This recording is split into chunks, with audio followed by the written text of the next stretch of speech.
Sevmek isteriz biz, sevmeyiz yalan dolan. Vay, onu bunu bilmeyiz, bizim mevzumuz vatan. Vay, etrafına şöyle iyice bak bir babam. Hangisi aslan gibi, hangisi harbi adam? Bu yol çok çetin bir yol, dünyanın hali yaman.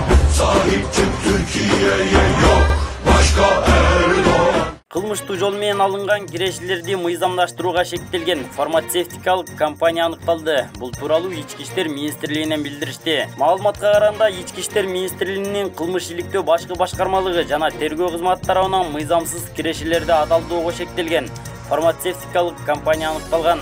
Кыргызстандын аймагында экономикалык иш жүргүзгөн аталган фарм компаниялар тармагы аркылуу дарыканаларда дары-дармектердин айрым түрлөрүн сатышкан.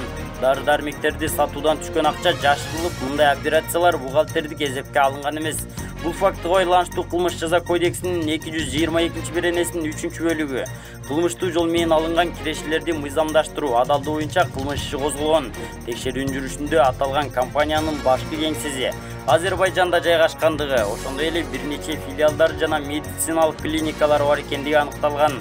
Кыргызстанда РФ жана ЭРО жоопкерчилиги чектелген коомдордун филиалдары 2018-жылы катталган. Ишмердүүлүгүнүн түрү фармацевтикалык товарларды дүң сатуу болуп эсептелет. Анын негиздөөчүсү жана жетекчиси 1987-жылы туулган Азербайжандын жараны болуп саналат. Ички иштер министрлигинен билдиришкендей, фирма жайгашкан даректер боюнча тинтүү жүргүзүлүп, анын жүрүшүндө бухгалтерик жана финансылык документтер, жок кылууга даярдалган тытылган каржылык документтер, мөөрлөр, ноутбуктар, компьютерлер жана дары-дармектер табылып алынган. Тергөө жүрүшүндө РФ жана ЭРО жоопкерчилиги чектелген коомдорунун директору жана аталган фирманын бухгалтери кармалган. Алар 1 айга камакка алынган.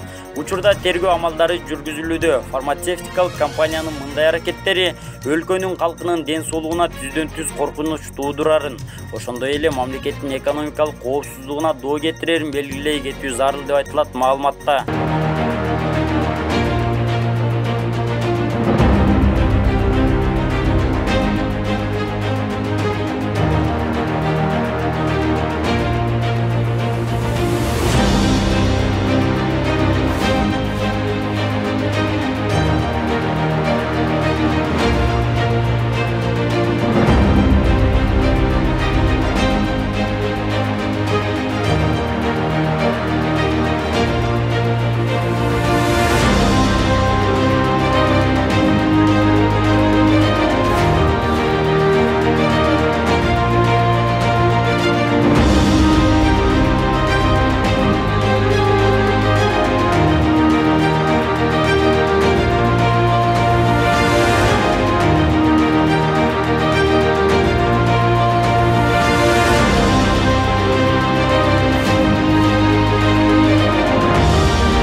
Боомдо кайрадан өрт чыгып 10 гектар жерди каптады. Бишкек балыкчы унаа жолунун 157-чакырымында 7 майда өрт чыккан.